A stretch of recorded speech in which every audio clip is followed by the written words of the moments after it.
It is the ceobench. My name is Okila. Welcome to the next session and season of the ceobench right out of Kampala to the rest of the world. It's a 45 minutes of a bumpy ride with the CEOs, those who are on the top, those who are rising to the top, and those who are coming down from the top. What is it like to be a CEO? What is it like to lead yourself to a certain degree of respect in our society today?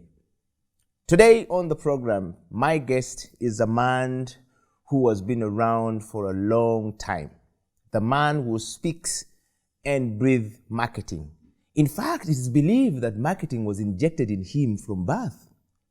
Ladies and gentlemen, with no further ado, is Mr. William Colombo. Kalombo is a fellow of Nairobi University and a marketer by profession. He is also the convener of the famous Marketers Night Out in East Africa. He is the great publisher of the marketing publication magazine across Africa, the greatest that we have springing out of East Africa. He's on the program today to share the journey of who is William Colombo as the CEO of Marketing Africa. Ladies and gentlemen, Mr. Colombo, welcome to the show. How are you doing? I'm doing fine, just a bit scandalized with all these lights on my face. I'm not used to it. First and foremost, thank you for risking to trust that I can have any value for your listeners. That's my disclaimer. Yeah. So at the end of the day, if they do not harvest anything, I think they should shoot you, not me, because I did not invite myself. But thank you all the same. I'm Kalombo William, as you said correctly. I am a marketing by profession. I breathe and inspire marketing in everybody that I talk to and I meet. Wow. Now, that said, William, I want to just take you down to, the CEO bench is all about marketing, leadership, and leadership at self, leadership at change and management of change, and leadership at an individual level of William Colombo. We want to just dig down and know who is William Colombo first. As I said, I am a marketing person. I publish Marketing Africa magazine for many years down the line. We do a lot of professional networking events across the region, as you mentioned. And yeah, that's all. We want to just go back to Kalombo as a child. Where do you come from? Are you African? Are you Kenyan? Are you Ugandan? You say you published across the region. We want to know from you. I'm a Kenyan from Kakamega in Western Kenya, former Western Kenya. Now there are counties in Kenya, but domiciled mostly in Nairobi with a regional feel, because I'm Ugandan heavily, I'm Tanzanian heavily in trade, but I am a Kenyan and African in spirit. Let's talk about Kalombo as a child. I don't remember. I wasn't able to connect at that time. I think that one my mother can tell you very well. Eh? Yes. So in Africa, when you were growing up, we want to collect the story of how we started our life from a journey of being a child to adulthood. Growing up in Kakamega, what was it like and where did you see yourself when you were growing up? I never saw myself far. After school, of course, every child's interest was to finish high school, go to university, get a job and move on like that. But my journey was interesting. After I chaired the Marketing Students Association of Nairobi University, I got an urge to run my own kiosk. So immediately we finished college. I think I worked for about 1 year. Then I started my own business. We were doing BTL stuff for many corporates across the region again at that time. So I can say I have worked in a formal setup for not more than 12 months since I left university. and you became independent. Where do you draw your inspiration from, Mr. Kalombo? For people who are watching you from all across the region, I'm very certain many of my friends in Kenya who are in the marketing space would want to know who is really deeply Kalombo. You've never shared this story before, but where do you draw your inspiration from? My inspiration is a function of the fear of failure. Just imagining that what you are structuring is going to collapse on you keeps me awake every other minute. When you say the inspiration of fear of failing keeps you awake all the time, I mean, what is the backbone of that fear? Did you fail before? What happened? How did you reach to that point of saying, I cannot fail? I have successfully failed on very many occasions. What pricks me is when I fail without planning. Not that I plan to fail. What I mean is if I have a project, for instance, I do every available thing to make sure the plans, upfront plans are working. In such scenarios, when I fail, as it has happened many times, I don't die. I just move on. I pick the pieces and move on. What makes me sad is occasionally you have done poor planning to a project. Then you have regrets. But when I fail and everything was nicely planned for, I have zero regret. I just pick up and move on. Because remember one thing, when you're doing a project, there's no way you can plan your own project failure. It cannot work. William, thank you very much for that. We want to dive deeply into the part of leadership.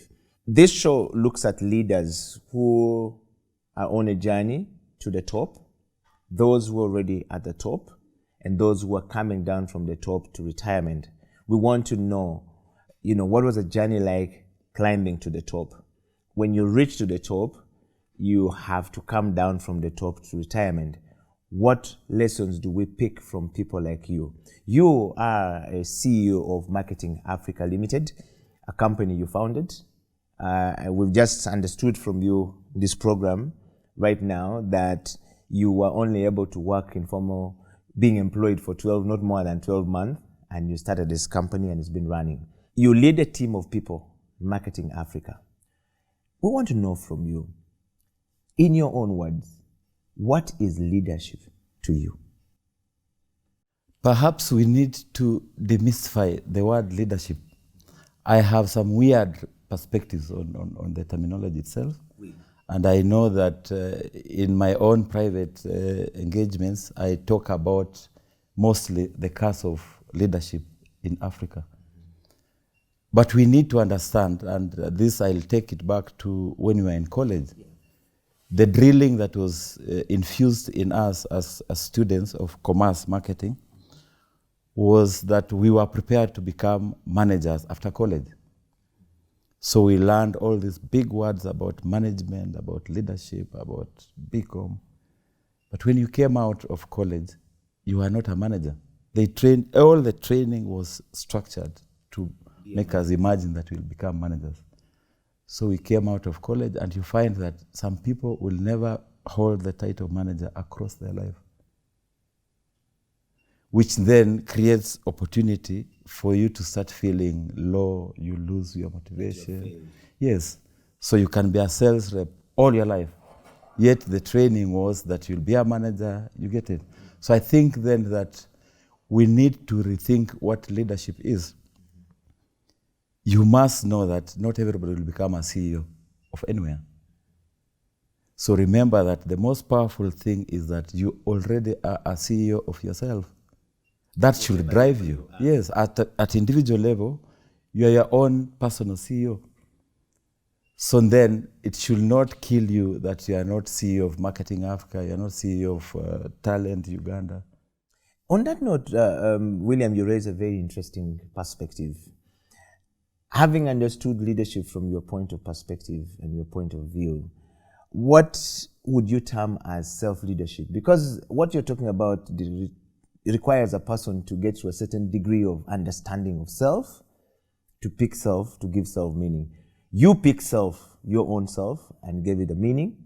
And today we're here with Kalombo leading a team of people across the region. In your view, what is self-leadership? Self-leadership is a function of focus on your personal brand.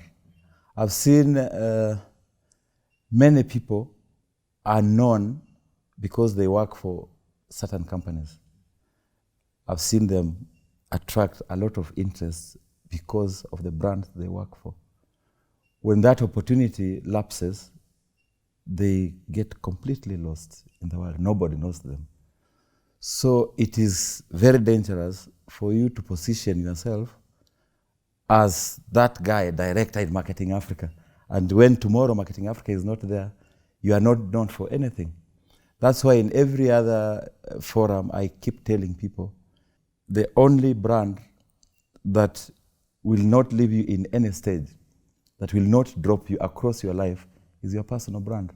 So in everything you do, you must always invest in your personal brand. And remember one thing, if your personal brand is powerful, wherever you are sitting, wherever you are working, you will deliver that value to that brand as well. But to get lost and high on the fact that, oh, I'm a boss in this particular company, it's for today. Tomorrow when you leave, what happens to you? I think the driver every other minute should be, what happens to me if I leave this seat today? Will people still recognize me? Will people still respect me? Wow. Well, thank you very much, William. We're going to take a break. And when we come back, we'll be talking to Mr. William Colombo further about the journey of being a marketer and the journey of marketing. Who is a marketer? What profession does one need to become a marketer? How do we move in the world that is changing so rapidly fast? And if you are a marketer, what lesson do you pick from the CEO of Marketing Africa? Stay right there. The CEO Bench will be right back after this break.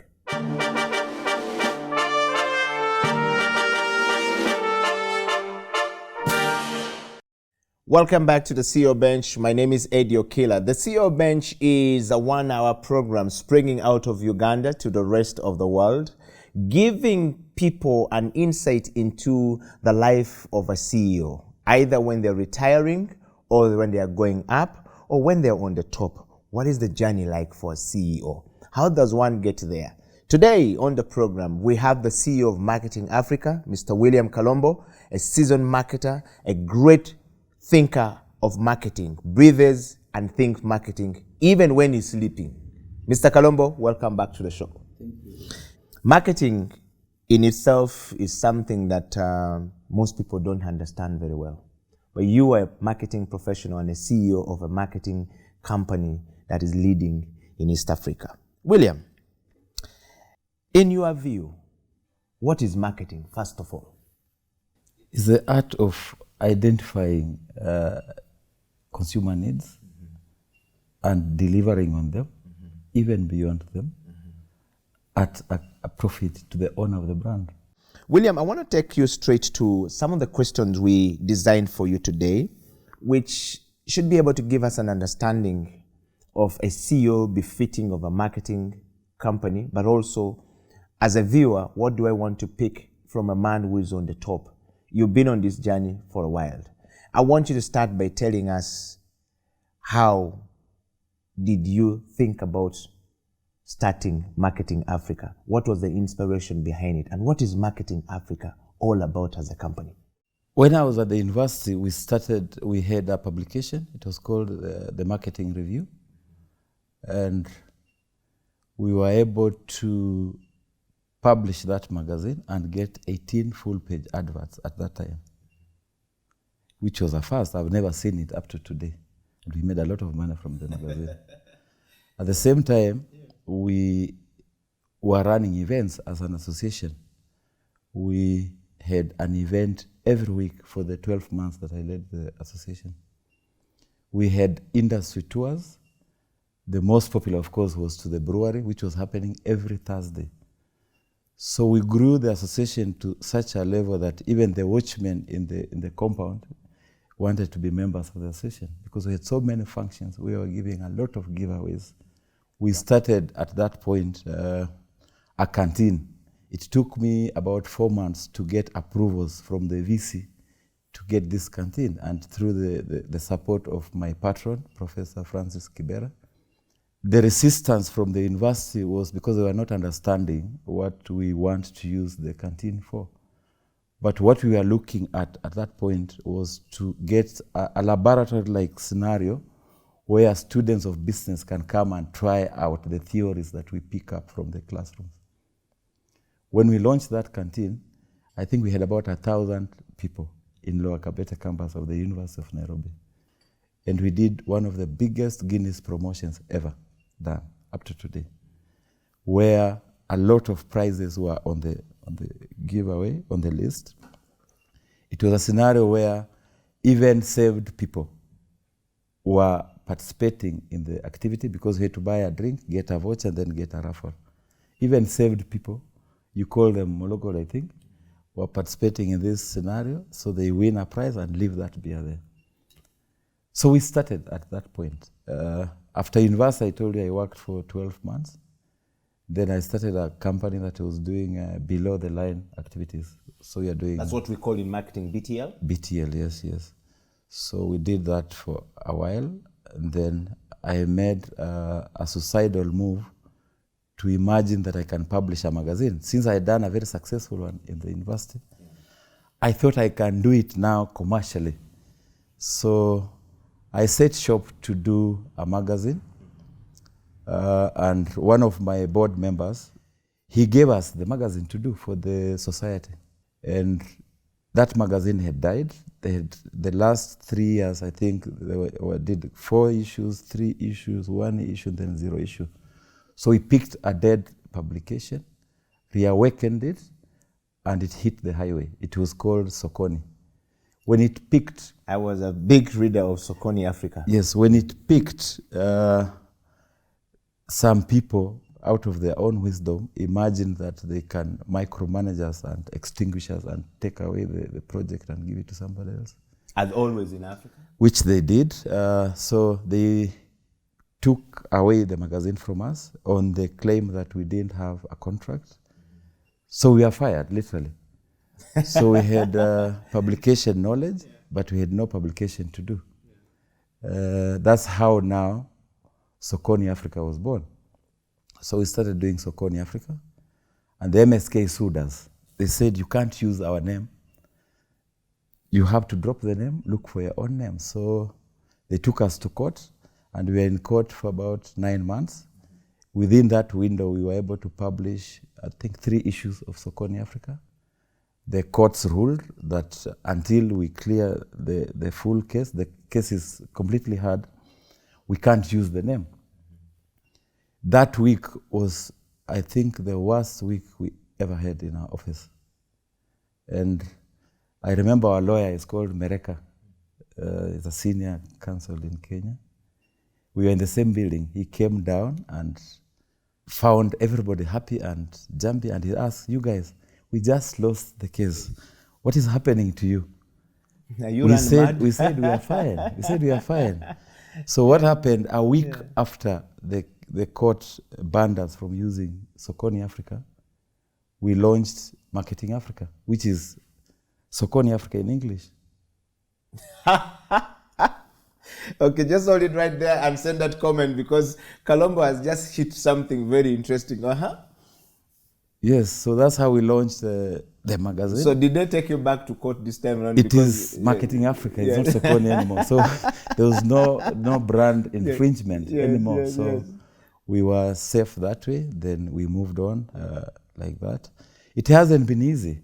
Even Sokoni itself, when we started the magazine, I told you, when we were in university, I think we got a lot of favors and sympathy from the corporate.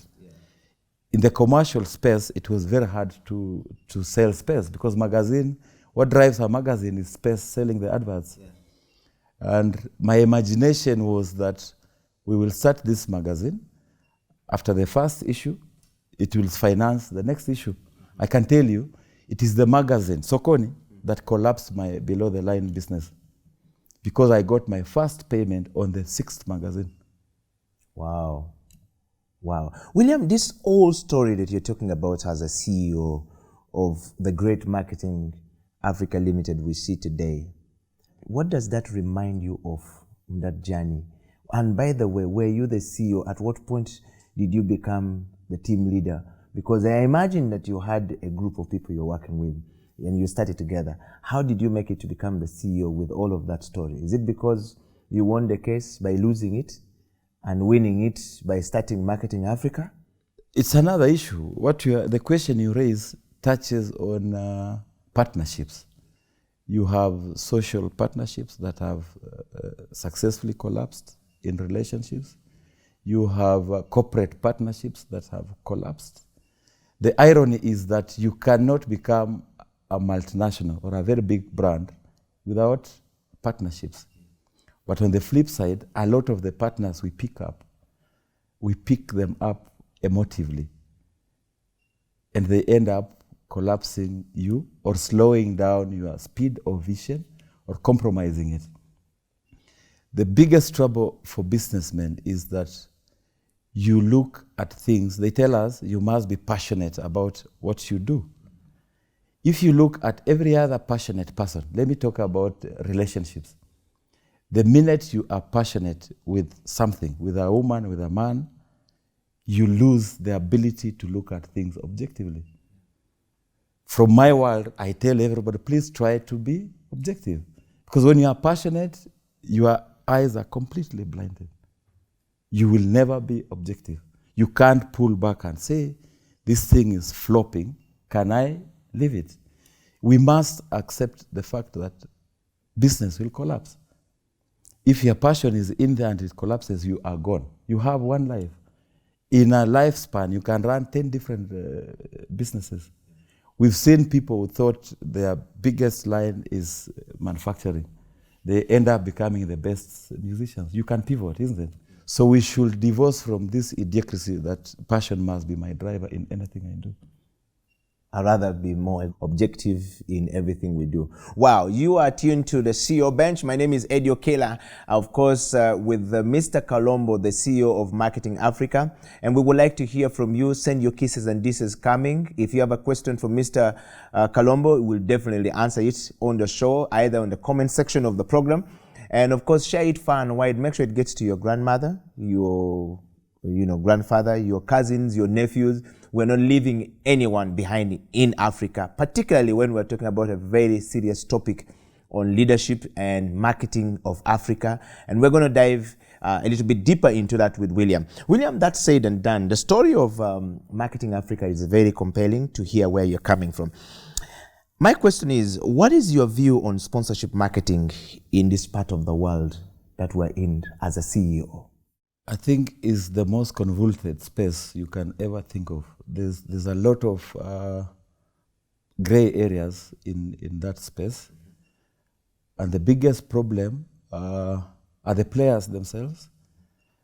The people who own brands are a very big part of the problem, in the sense that if you are looking for sponsorship, say for a particular event, you surrender the power of owning that baby to the sponsor, when all you are relying on is a sponsor for the event to happen. If you have a baby and you are my neighbor, I have a baby as well, they are going to the same school. If they go together to that school, it means there's familiarity, they are at home, nobody can bully them, you get it. So they are happy together. If your baby has malaria and can't afford to go to school, should mine stay home as well? Certainly not.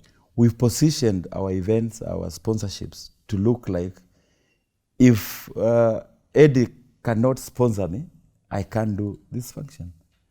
So we are coming up with glossy ideas instead of coming up with what can work and scale it up. I'm talking to the person looking for sponsorship. Yeah. Don't overdream. Don't come up with what cannot work. Start small, scale it up.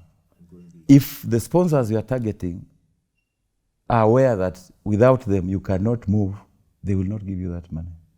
Wow. Or if they know that your project will continue with or without your support, their support, you shall dictate the terms. So we need to be sober enough and arrange things that can run without any injection. Yeah. If you do events like Marketers Night, for instance, our key revenue stream for Marketers Nights is the ticket sale. So we look at the ticket sale and say, this particular event, if you have a budget and you cannot fully finance it from ticket sales, it is an unhealthy event. So we try as much as possible to make sure that we break even on ticket sales, so that then if you attract any sponsorship, it's an additive to the promise, then you can add in a few more things in terms of experience to the people coming. Wow. But the bigger disease is the client themselves. You have people who I'll easily call brand rapists. I'll explain. Yes. In value buying, yes, the brand custodian is one who takes care of the brand. Yeah. So much so that, assume the brand is your baby. Brands are our babies. If this brand has diarrhea, has malaria, how are you treating the baby, isn't it? Are you rushing to hospital, checking the temperatures, giving them food, making sure they are warm? Are you getting it? But a lot of us are brand rapists, in the sense that we are in the brand for personal gains. We don't care about the brand value. We are killing our brands. You've heard that coming from Mr. Kalombo, and we're going to take another break. And when we come back, Mr. Kalombo will dig deep into the question of marketing, and we want to understand the idea of change management in that space. The post-COVID-19 situation in Africa that affected many businesses across the world. How was Marketing Africa Limited, that holds some of the big events across the region of East Africa, able to pull things through? Stay right there. The CEO Bench will be right back after this break.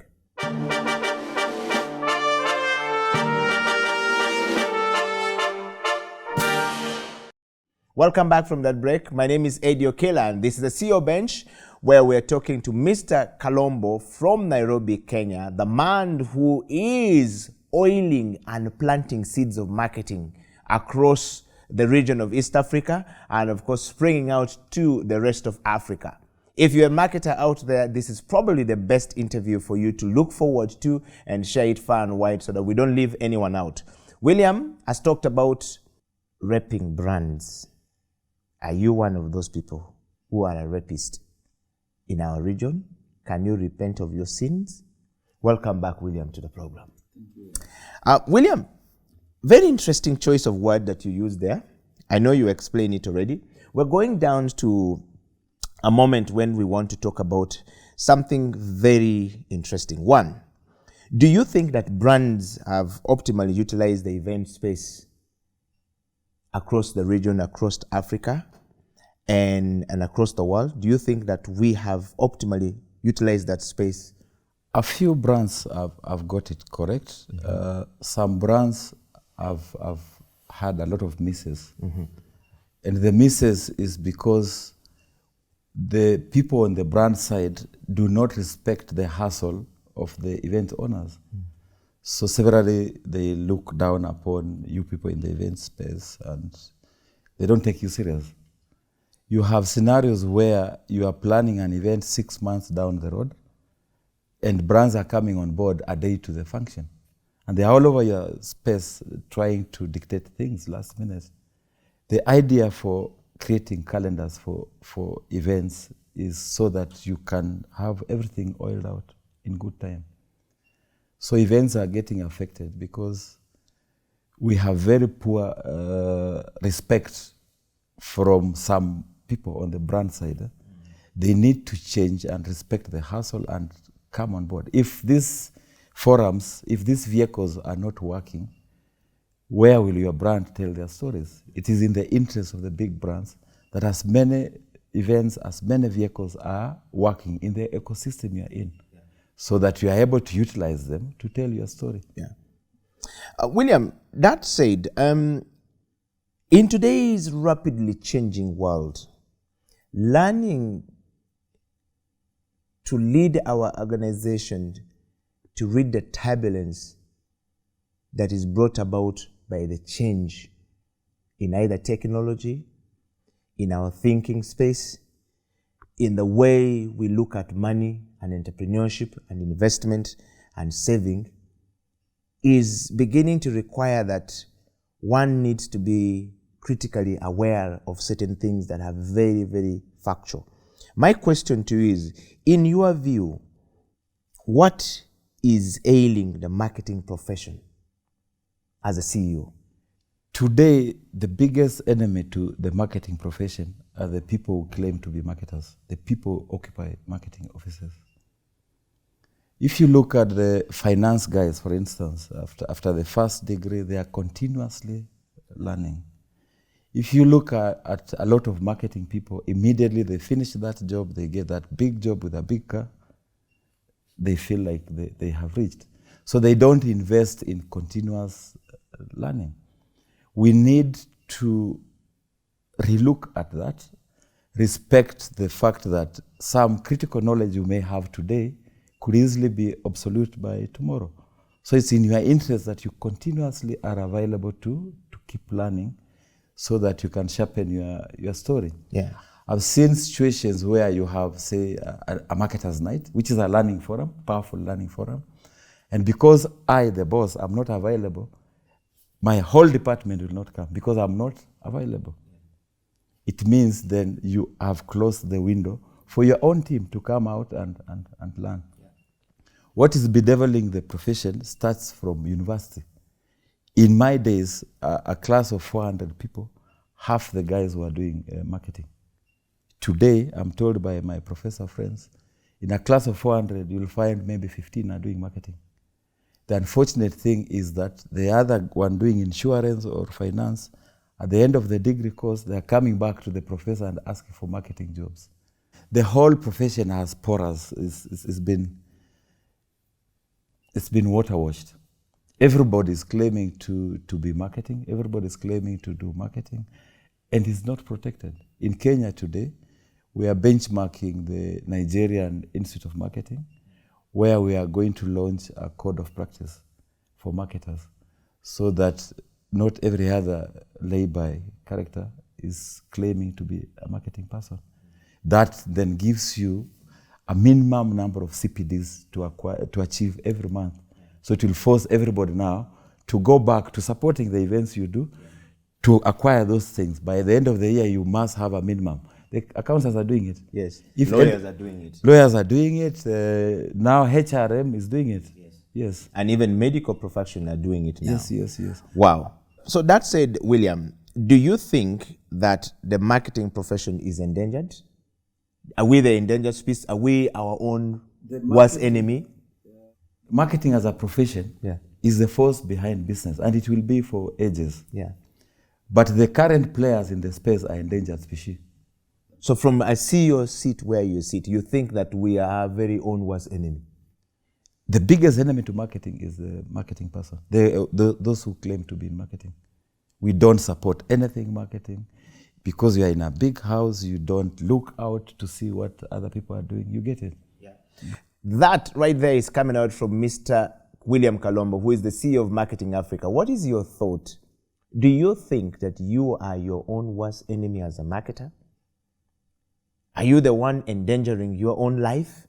Are you strangling yourself because you're not going out to look for information, or because you have stopped thinking and abdicated the duty of thinking to others? That's why the marketers are being suffocated, right? Share your comment right down there on the comment section and ask questions to Mr. William Colombo. He will definitely be able to respond to all these questions. And of course, we will be able to give you some tips, 1, 2, 3, 4 things that you need to do. But most importantly, Mr. Kalombo, as a practitioner of marketing, is definitely going to be able to answer your question. And it doesn't matter where you are. You've heard what Kenya is trying to do at the moment of bringing the code of conduct. What are you trying to do to get back in line? William, I love what you have said. I want to take you to this part that you've started doing, and has been in Europe. There's a lot of publication about marketing, and a lot of marketing publications. In Africa, in North Africa, there are quite a number of them. In South Africa, Southern countries are quite a number of them. In East Africa, you pioneered something that has now become a brand name. And you published Marketing Africa magazine, one of the leading professional publications that we have in the region today. Would you like to tell us a little bit more about this and the challenges that you're facing as a publisher in general, publishing marketing content? Publishing is a challenging space. Yeah.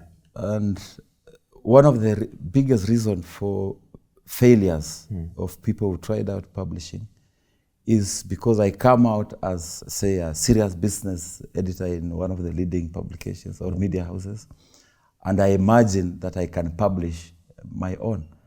So you're finding people trying to do a publication and they are writing 50 articles by themselves. Publishing is a full business. You have to look at it with all the variables that affect a business. If we don't look at it like that, then it cannot cut. 1. 2, people are still in the old age where you still want to do hard copies. We do hard copies, by the way, for the Nairobi market and those who advertise. But you reached a situation where you have a digital space which gives you wide leeway to publish whatever you want. But a lot of us are lazy. To publish a successful digital magazine, you must first and foremost be in data collection. In fact, your business is data collection. Yeah. Because if you published a magazine and you're calling it digital, who are you locomoting it to? So we are lazy. We don't want to invest in data collection. And I can tell you, anyone can publish a digital magazine that can become very big, that can become very valuable. Ours is interactive. And we went digital in 2014, long before COVID. Long before COVID, because we had challenges at that time. Okay. You're printing 15,000 hard copies. Cost of print is high. Cost of delivery is high. When you are bringing to Kampala like 3,000-4,000 copies, we deliver the magazines here. Our contact here delivers half of them, dumps the rest in the office. It became very costly. So we chose to look for ways to cut through this problem. And that's how we went digital. On JOMAG, and we're the biggest JOMAG publishers in Africa. Wow. So when we went to JOMAG, it took us more than 2 years for people to acclimatize to the digital magazine. But we hit cruise level before COVID. Okay. So by COVID time, we felt nothing. When they were saying now you can't distribute magazines, they can be source of infection, we are distributing ours at a button. We felt completely nothing. In fact, our advertising revenue grew during COVID. Yeah. And the readership has also spiked after COVID. Yeah. Wow. That said, William, is the interference between marketing industry and the institution churning out budding marketers healthy? Is it healthy? The interface is very poor. During my days, for instance, we had managers in serious corporates, BAT Kenya, Kenya Breweries, Nation Media, coming to our college to sit on my board. When you are closing for vacation 3-4 months, they used to take 600 students to go work and they pay them. Today's manager is too busy for the guy in college. We are not creating time for the students, yet we are blaming them for not catching up or doing the things the right way. So I think we need to calm down, create more time for these students. We used to do parties in our college where you have managers coming in. We used to have so many sessions where industry is coming to speak to students about different careers on very regular basis. We need to come back and talk to our students. It is the only way we can groom them to be the next generation leaders. That said, William, I want to take you to a question which is interesting. William, on that part that you talked about, I want to take you to a level of change management as we move towards the closure of this interview today. We run job adverts in our publications and we look for people who have 15 years, 3 years, 4 years of experience when we want them to come into the job. But like you've said, many of these young people coming out from the universities don't have opportunity to work. How do we bridge the gap between the job adverts that go out looking for 5 years experience, 3 years experience, but I've just come from the university. I've never interacted with any brand out there. and the brand is only looking for people with experience. How do we bridge this gap going forward, in your view as a CEO? We should bring that down and just hire people who are willing to work, people who are willing to learn on the job. All of us, what we do today, we didn't know. So you get to learn on the job. So long as they have the correct attitude and you are doing a professional onboarding, let's collapse that so that we are able to give our youngsters the window to come and learn on the job. My next question is about change and management of change. COVID-19 came in and rocked the boat. Some of our organizational companies in Africa closed. Many corporate companies across the world closed. The marketing profession suffered a deep down, and many did not know how to manage change. You are a CEO of a big corporation now, by our standard in East Africa and across the region. What is your understanding of change management, and which principles do you always apply when moving out? Say, for example, as a CEO, if you're moving out, if you're a brand, how do you move out? If you're now changing the relationship, you've been funding Marketing Africa for some time, you decide that you want to now leave Marketing Africa. What principle do you use to make that decision? 2, and how do you communicate, or how does one communicate, as well as how do they manage the change and address the problems that they have that is making them leave to go to the next level? We've seen brands, for example, saying we're parting ways with House of Talent, we're parting ways with Marketing Africa, and they don't say why they are parting ways with Marketing Africa. They just say we leave. Some of them are down to individuals, others are down to the fact that the value are not shared properly. And not everyone finds this part very easy. You are a CEO. Are you saying change management? Yes. Or being dropped as a client, or losing accounts? All of that is part of change management, because when you're being dropped as a client, there's a problem. Yes. And when you're a CEO, you are changing position to go to the next one, is also a problem. How do you manage change? When you are losing accounts, it should be an occasion for learning. There must be a critical reason why you are losing it. Okay. In some occasions, you find that somebody is dropping you because they have got their own preferred supply or something like that. Some others could be malicious with you. They are not happy with how you are doing things. They are jealous, so they may drop you because of that. You shouldn't die. That you are dropped should take you back to the kitchen, to look at your own story and see, did I fail in my promise to the client? And a lot of times our promise to the client is punctured from the beginning. It's punctured in the sense that I get into relationship with you as my account, but we don't state clearly what are the deliverables in black and white. So when we start the journey, you start getting now gray areas popping in, and you don't have proper accountability systems on your deliverables. So from the word go, if you're engaging a client, clearly agree on the deliverables, where you can both monitor the progress as you walk the journey. Wow. You will be fired even when you are doing the best of jobs. So it should not kill you. And that's why I talked about passion earlier on. Yes. Yes, just go back. If you made the mistake yourself, then polish up your story. If the client fired you because of their own issues, they keep moving, isn't it? Well, but change management itself is a very big problem in a lot of corporates, even in our own lives. When you find that the things you are used to are shifting, the boyfriend you had is moving on to another side. The girlfriend you had now has got better, handsome-looking guys with fat pockets. It will hit you. What must drive you is that you have to pick yourself up and keep walking.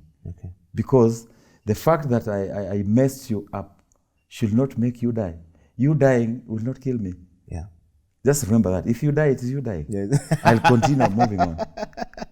William, we're going to bring this interview to a close. Like they say, every good thing must come to an end. You are a CEO, all right? And The journey of being an entrepreneur is not an easy one for most people in Africa, at least. The fact that we don't have very many structures that support entrepreneurship. Your journey is one of a testament that when you started the university, there were so many people supporting you. When you came out, it was now real fire that you have to survive. You are out of university. Nobody looking at you as a student who they can take advantage of. Now you are starting the journey. So my question is, the entrepreneurial journey has been a very slippery one for many people. And in my view, many people have gone down the drainage without knowing the nuggets of truth of how to bounce back from the challenges they have. What, in your view, is slowing down this in this part of Africa, particularly East Africa, that our entrepreneurs don't go past a certain level? Entrepreneurship is a big challenge. The fallacy is that we imagine entrepreneurship only applies when you're running your own kiosk. The critical thing is that we need to coach people to have an entrepreneurial mindset, which means I can work for a particular company, but I have an entrepreneurial mindset. That mindset is one that brings solutions to challenges. So you can be a manager in any space, but you think solution to any challenge that you come to. So you don't have to necessarily run your own outfit to call yourself an entrepreneur. That's the first one. The next thing is that we've started what we call entrepreneurial clinics. And the idea behind it is to just pull together people in that space to learn, share and coach each other. That was based on the fact that a lot of people start businesses. They are entrepreneurs, they start a lot of businesses. And you imagine that all I need to start a business is money. We've seen it. So you have big money, you set big shop, you go beyond limits, and it collapses. The critical thing about entrepreneurship is that as much as you have that mindset, you must know the journey is different. The journey requires very many parameters. Cash is just one of the parameters. You need employees, you need partners, you need business. We've seen people start business. You start business, you get very big LPOs from people who will never pay you. So you end up collapsing, you get it. You've seen people start business and you step on toes, you are sued. You've seen people who run out of finance, isn't it? You've seen people who are not compliant in tax matters. There are 15 critical elements that are killing entrepreneurs. So if they are alive to all these factors, it will make their journey more soft, because any one of those factors can collapse you, I can tell you. So you must be permanently alive to the critical factors that will sustain your entrepreneurial journey. Also, it's not only money, it's not only having business coming in. Wow. Even growth, growth itself. It's a killer. People have mismanaged growth. So because you have too much business coming in, you just move on like that. Wow. William, there are a lot of talks that SMEs are going to be the future of a future driver for Africa's economy. And many people are now beginning to focus attention to small and medium enterprises across, especially in job creation, where Africa stands out as a continent of young people across the 5 other continents that we have running in the world. What, in your view, are the gray areas when we talk about SMEs? And why are there many SMEs now collapsing instead of staying in very few years after setting up shops across Africa? The collapse touches back to the issue I've raised on entrepreneurs.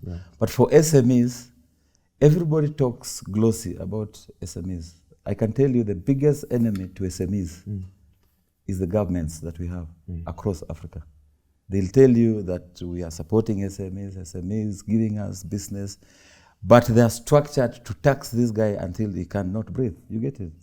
They have not created any platforms that is supporting them. And the other players in the window, these are the people in the banking system, they are interested in you for just as long as they can suck your blood. They are lacking in the wings to come and suck your blood for their benefit. So you'll see them telling you, we are supporting SME. No, they're supporting you to be alive just so that you can help them hit their targets. We don't have a genuine drive to support SMEs completely. In your view, what should be done to help this? Government should take ownership, because the interest to have jobs created is a huge interest for government, more than anybody else. Remember, joblessness can create chaos. Yeah. Wow. And lastly, in that point, William, what would you advise a novice entering the business space for the first time to do? A young man, a young lady entering the business space like you were many years ago after Nairobi University. Divorce yourself from passion. Do the best planning you can do. Fail walking. Well, that's the CEO bench coming up from the CEO of Marketing Africa Limited, Mr. William Colombo. What a quote right there that you can take over. If you're watching the program from Uganda, Kenya, Tanzania, Congo, Burundi, or Rwanda, or anywhere part of the world, we want to say thank you for listening to William Colombo. But before William leaves this place, we want to be able to ask William, transformation of mind is such a big question at the moment in Uganda and also across the world.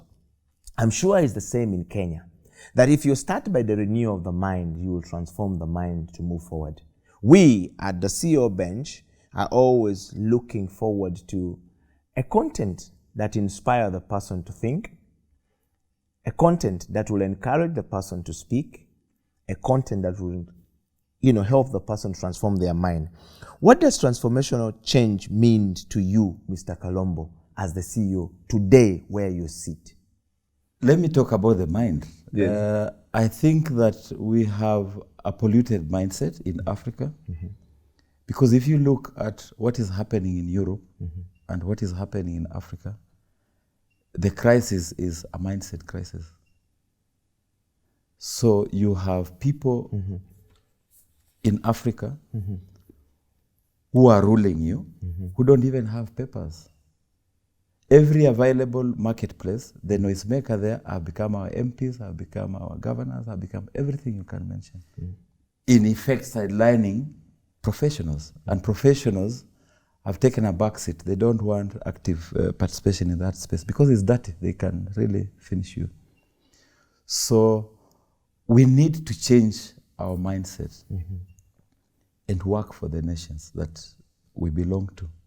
Currently, you have people fighting to be in a public space to harvest for their individual stomachs.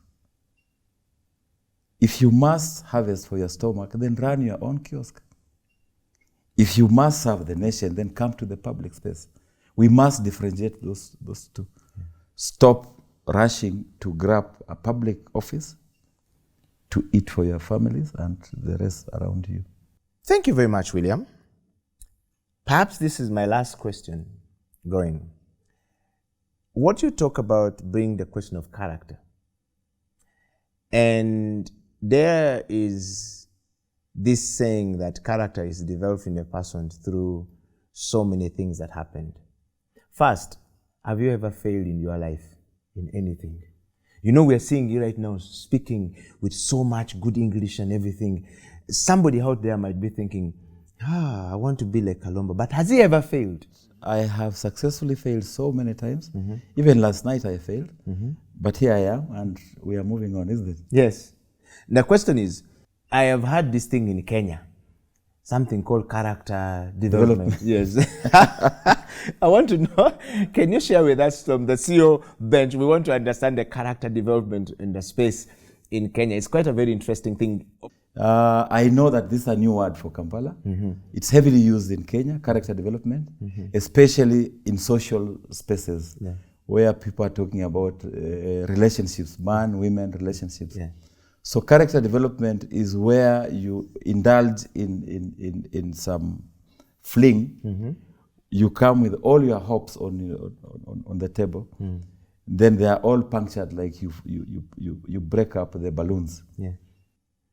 And then, so why did you guys pick Nairobi people and Kenyan people pick this thing as the best way to link it to character? How does that link to character? You see now, after the breakup, Yeah. somebody's going to cry.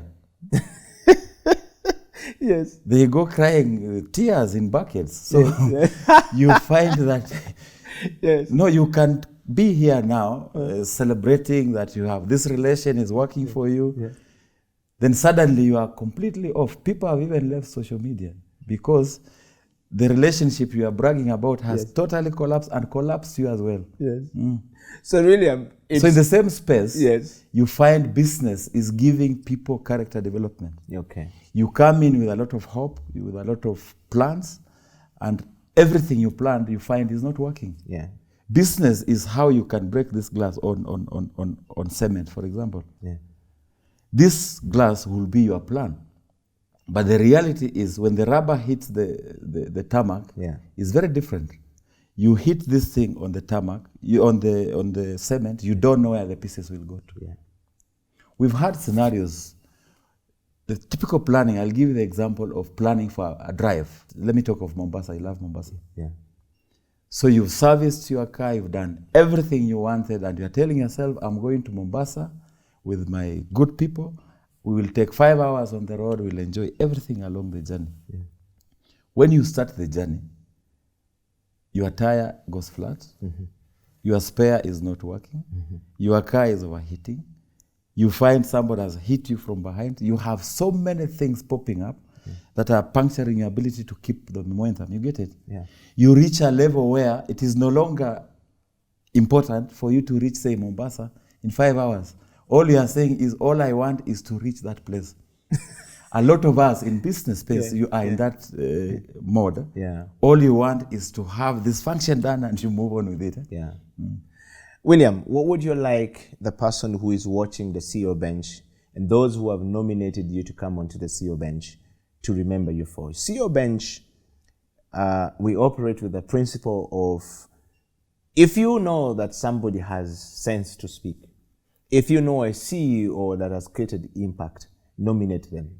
You are nominated overwhelmingly with a great number of votes right after the Marketers' Night that happened in Kampala.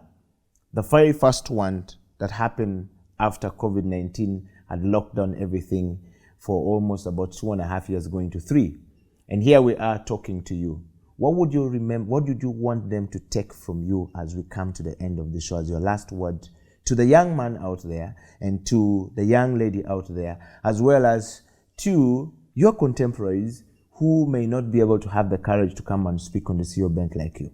They should not remember me. They should remember their trade, focus on it, and keep working, isn't it? Ladies and gentlemen, the show has come to an end. This is the CEO Bench. My name is Okila, and of course, William Colombo, right here in Kampala. As always, the parting shot to William Colombo from the CEO Bench is, have you ever cooked for your wife? And when, since you're always giving us the Marketers' Night out, is there a marketing night in your kitchen? When we do Marketers' Night, I don't cook. Have you ever cooked for your wife? It won't help them. The show bench has come to an end. And a toast to this. William, thank you very much for coming to the show. And from us here, we say goodbye.